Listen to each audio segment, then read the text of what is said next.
I'm curious as to why you run as a Republican if your views are basically right down the line of Ted Kennedy on this issue. How could you say that? I mean, I'm the most conservative voting member in the Congress. I vote for the least amount of spending and the least amount of taxes. I was talking about the Iraq War, sir. Well, that happens to be a very Republican position. I'm taking my foreign policy from George Bush's campaign of the year 2000, condemning Clinton for nation building and policing the world and doing the things that we shouldn't be doing. I mean, he preached against that. One of my political heroes was Senator Robert Taft, the original one, who argued the case for staying out of NATO, staying out of entangling alliances. It's very American. It's very constitutional. The advice of the founders said that we ought to mind our own business, at the same time trade and talk with people. But right now, we have isolated ourselves from the world. We have a diplomatic isolationism where we don't want anybody to talk to Iran. We don't want anybody to talk to Syria. And I think it's very detrimental. I think we should. So you think what we should be having talks with terrorist states like Syria and Iran, for instance. Well, Iran's probably responsible for hundreds of deaths of our soldiers in Iraq. And what do you want to do? Sit down at the table and you trust them to negotiate? You should talk to them. Sure. You should talk to them. Didn't Ronald Reagan do the same thing? He traded weapons for hostages. He talked to them. Why would you argue that case when we really were threatened? I mean, these people don't even have nuclear weapons. What about us talking to the Soviets? Ronald Reagan talked tough, but then he negotiated with them, and he had arms agreements with them, and the Soviet system collapsed. So why wouldn't we talk to them? It was the Republicans that finally talked to the Chinese, and we trade with them now, and we're in better relations with them forever. We finally got enough sense to leave Vietnam, and now they're one of our biggest trading partners. I mean, the founders were right. Trade with these people. Talk with them. Yeah, they're a bunch of hoodlums and thugs. Wow. But if you take it upon ourselves to believe that we have to get rid of every bad guy, we didn't touch Mao Zedong, and we didn't touch Stalin, and we didn't touch Pol Pot, and yet we support dictators all the time. We used to be allies of Osama bin Laden and Saddam Hussein. That foreign policy makes no sense whatsoever. 67% of the American people now say our foreign policy is wrong. You've talked yourself into a circle. The same people you say we negotiated with, we were fighting in league with against, right? And we had allied with the Mujahideen for the sole purpose of fighting against the Soviets. I mean, that was part of the strategy. So you can't, on one hand, say we were wonderful and talked with them and sat down and negotiated peace, and then on the other hand, you slap us for fighting against them. What is that? No, you don't understand. Hang on. You don't understand my position. You're going to have to hang on a second. Hang on. We'll come back and I'll let you explain your position, which is baffling to me. 843 at the Voice of Texas.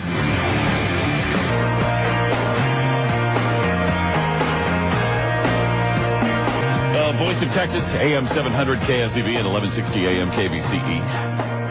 Pat Gray and Ed Hendy, and joining us today, Congressman Ron Paul. All right, you were explaining, you're explaining your what I think is a little convoluted at this point foreign policy discussion, where you were kind of lauding the Reagan administration for the way they handled the Soviets, and then on the other hand, giving them a backhanded slap because they were in league with the Mujahideen.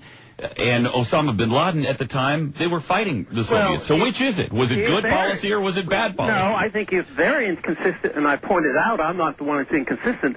My argument is for non-intervention, but a willingness to talk to people and be diplomatic, trade with people when they're friendly enough and willing to trade. Because at one time, Reagan would talk to the Soviets. I'm saying, well, that's fine, but I'm also very critical of the fact that we were an ally of Osama bin Laden. See, that's the part that doesn't make any sense. My position... So you would not have supported Afghanistan in their fight against the Soviet Union? You would have allowed the spread of communism to Afghanistan? Well, it's coming back to Hannes. That has something to do with 9/11, because one of the techniques that we used, our CIA set up the radical Islamic schools in Saudi Arabia, and that was when Osama bin Laden actually organized his efforts to get rid of foreign occupation of an Arab Muslim country. And so, yes, we got rid of the Soviets, but it's come back to haunt us. No, the Soviets would have bled themselves to death, just like we're bleeding ourselves, and just like we bled ourselves in Vietnam. The Soviet system was unmanageable. So communism, socialism doesn't work. We did not need to do that because it leads to unintended consequences. It leads to blowback, because that led to us later on keeping the troops on the Arabian Peninsula. That is the main reason 9/11 occurred, is because we were bombing Iraq and we were occupying and had troops all over the Saudi Arabian Peninsula, and that is considered Holy Land. So this whole idea of changing policy is what I'm talking about. We ought to have a pro-American foreign policy. We shouldn't have a UN foreign policy. The main reason we went to war against Iraq was we transferred power illegally to the president to allow him to declare. I'm saying only Congress, can declare war. One of the main reasons this power was delivered was Bush was supposed to enforce UN resolutions. We went to war in Korea under UN resolutions. Did you vote for or against to give him the power?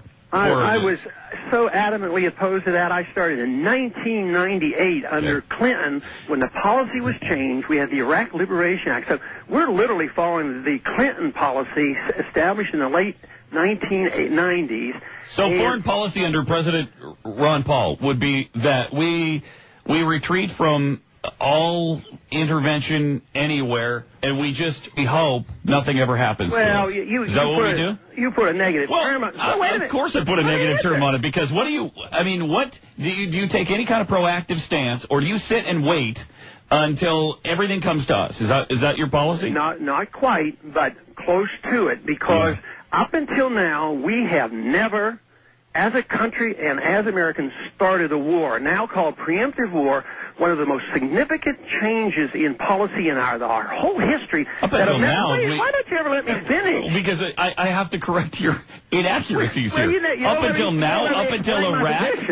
until Iraq, we've never started a war. We've never intervened. What are you talking about? Well, but we never decided. Vietnam.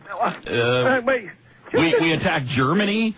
World War II. Germany. World War II. Wait a minute. World War I. We weren't attacked. Come on. You want to run a monologue. You don't want to seek out information. You don't want a discussion.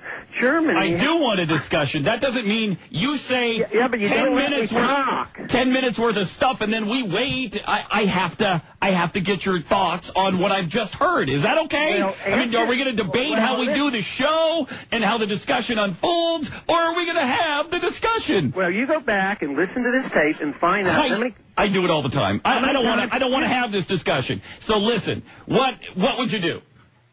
Go ahead. About what? Any of it. I think they're done with you. Well, How about the border? Wrecked it. Let's talk about the border.